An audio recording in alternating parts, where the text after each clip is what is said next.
Hey guys, and welcome back to this week's episode of We Are Called.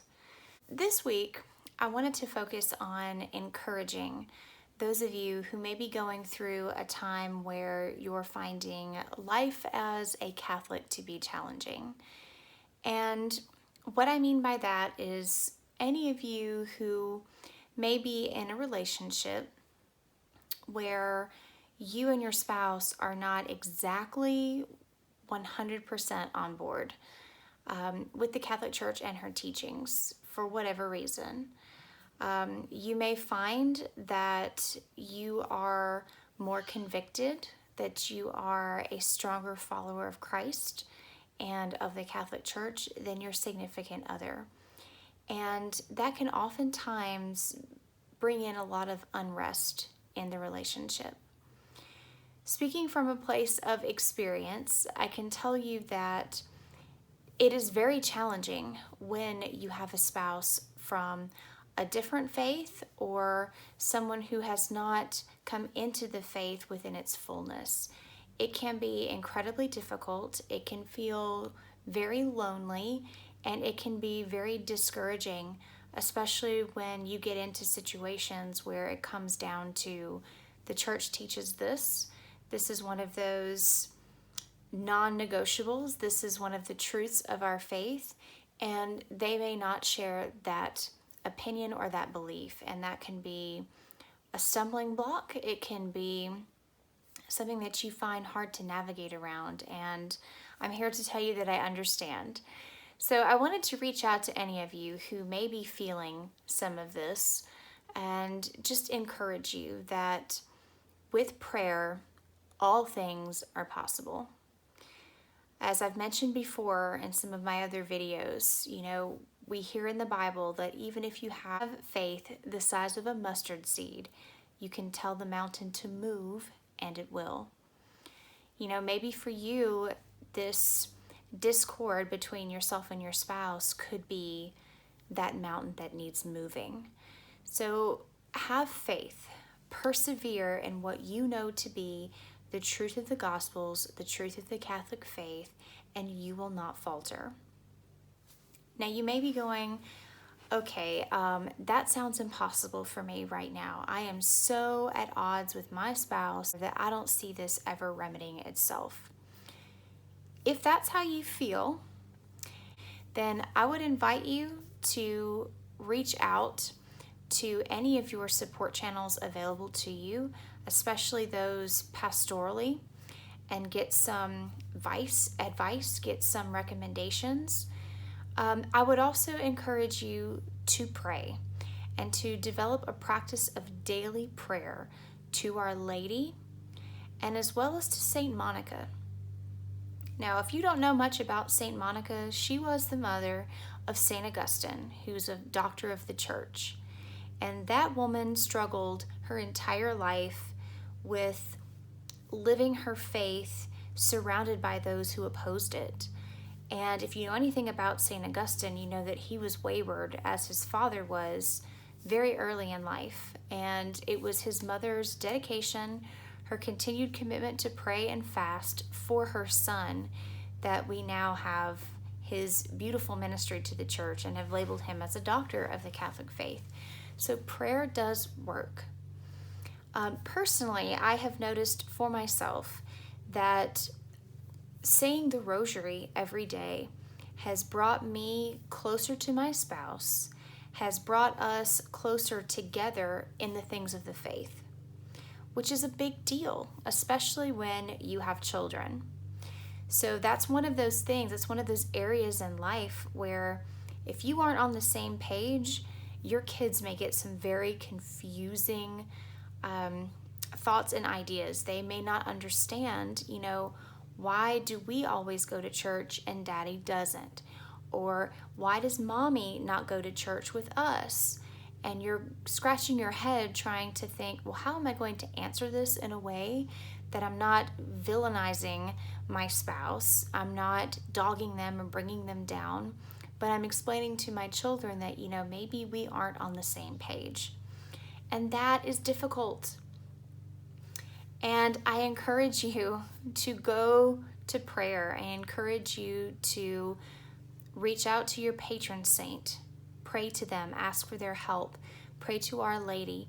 Pray to Saint Joseph. Pray to Saint Monica and invoke their intercession on behalf of your family, peace within your family, and for your spouse's conversion. Saint Monica is the patron saint of conversion, so she is one who is highly recommended for this particular need. There are several devotions to her. Just a Google search will bring that to light for you. The Franciscans also have a site, might be franciscan.org, where you can actually get information on Saint Monica, and then they also offer suggested prayers. You can do novenas, you can do just a daily prayer. If you are a female and a mother, I would encourage you to look into the Confraternity of Christian Mothers. And Saint Monica is one of those amazing saints that we invoke because as mothers, we're constantly worried about our children. And if you've got a spouse, having a spouse that may not be on the same page with you, brings in extra anxiety, brings in stress, and it gives us more reason to be on our knees, more reason to be praying for our family and for that togetherness and oneness that's really needed if we're going to be raising strong Catholic men and women. So in doing this video, I just wanted you to know, as I said, speaking from experience, it can feel overwhelming to be the one who is in charge of teaching the Catholic faith and instilling Catholic values in your home if you and your spouse are not on the same page. It may seem like, maybe this is something you've been praying for many years now, and you're not seeing a grandiose change, and you're feeling like, is God even listening to me? What is going on? How am I going to get our family on the same page? This is a big deal, and it's important. And I encourage you to just stick with prayer because prayer works. There have been huge strides within my own family, within my own struggle with this, just by reciting the rosary daily. And as any good Catholic will tell you, prayer, miraculous medals, rosary beads, those things are not meant to be talismans. They're not meant to be a magical cure-all for the things that ail us, for the problems that we face in our lives. But they are the place that we need to go to get the conversation started, to get the communication, the two-way line of communication between us and the divine. And one of the beautiful practices of the Catholic faith is that we invoke the aid of the saints, those holy men and women who have already reached heaven. They've already attained perfection. They are there with the face of God at all times. And who better to intercede for us than those people who we share some commonality with? They were human like us. They made mistakes like we do. They might not have made the best choices all of their lives. They might have found themselves, as Saint Monica did, in a relationship that was contradictory to the faith. And yet she gives birth to a doctor of the church. So it is possible. Perseverance is one of those things that we as Catholics are supposed to know how to do and be able to do. It's not an easy practice. But I'm telling you that I want you to be encouraged. I want you to know that change is possible. And as long as you don't give up, and as long as you don't set unrealistic expectations, God, convert my spouse by next Friday. Our timetable is not God's. So don't enter into prayer and conversation with God right up front saying, this is when I want this done and it needs to be done by this time or this date or this year, or I'm just not going to believe that you're listening to me, God. That's not, you're kind of coming in very aggressively and gimme, and you're not really opening yourself up to God, because God obviously is going to want what's best for your spouse as you do. Obviously, he wants what's best for your family, and being of one accord is going to bring peace, is going to bring commonality. It's going to help to foster those really strong Catholic values that are so needed in our world today. So friends, don't be discouraged. You are not the only person out there trying to juggle everything. And you're not the only one having to wrestle with some differences within a marriage. Don't lose hope. Don't feel like you won't be able to overcome this. Don't feel like your spouse is never ever going to change. Prayer works. If you have faith and you trust that God is going to get you through this, He will. And you will see, hopefully, at the end of your struggle, you'll be able to share in the joy of having that spouse on the same page. Having, like I said, maybe if you're not married quite yet, maybe your significant other will have a change of heart. They'll understand, I see that you're only wanting the best for my soul, for my salvation, and I'm going to give this a try. I'm going to agree to pray with you. I'm going to agree to come to church with you, because that's how it starts.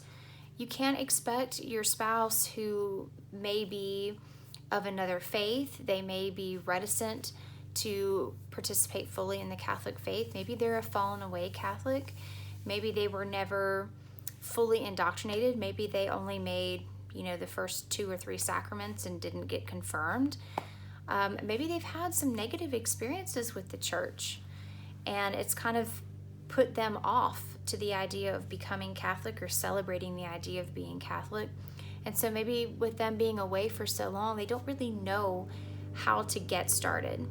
So don't let your anticipation be that after you've prayed for a year, 2 years, 6 months, 8 months, whatever it may be, that you're going to wake up the next day and they're going to be a full-fledged saint. All of their behaviors have changed for the good. You find them attending daily mass and they're saying novenas and rosaries left and right. You can't expect that to happen right away.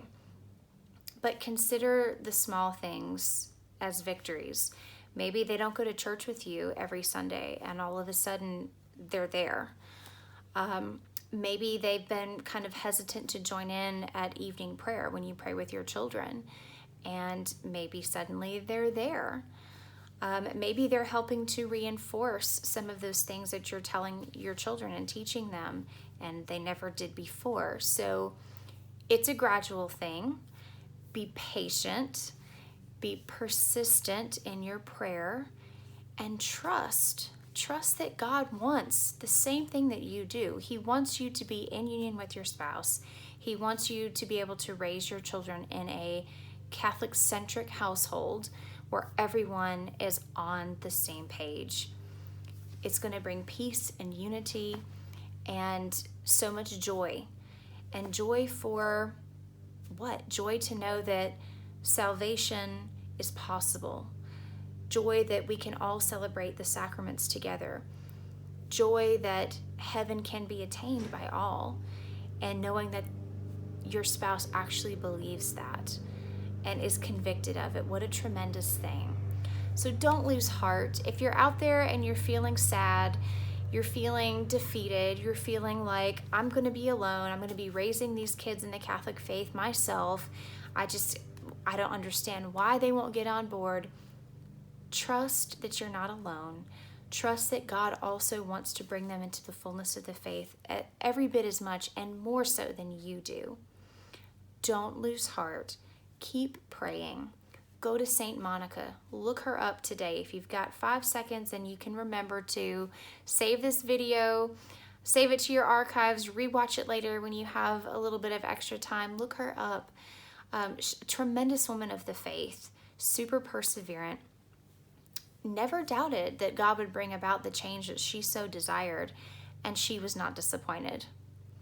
So friends, I hope this is a little more encouraging for you today. I hope that if you've been feeling this, if you've been feeling a little stressed out, if you've been feeling a weight on your shoulder, having to juggle all of life's responsibilities and this, what can seem like burden, especially when you're doing it yourself, of bringing up your children in the Catholic faith, you're not alone.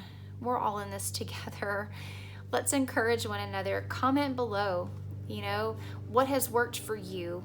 What have you noticed coming about within your own life as a result of praying more and asking God to bring your spouse into the faith? What have been some encouraging moments for you? What have been some things that you struggle with and you're hoping to overcome as your prayer life deepens and increases? Let me know. Type it in down below the video here, and I'd love to reach out and connect with some of you. Perhaps we have some very shared experiences on this front. Like always, guys, I wish you the best. Thank you so much for watching. Please give this video a like if you were encouraged by my message today. Don't forget to subscribe. There will be another video coming later this week. And as always, friends, blessings to you and yours.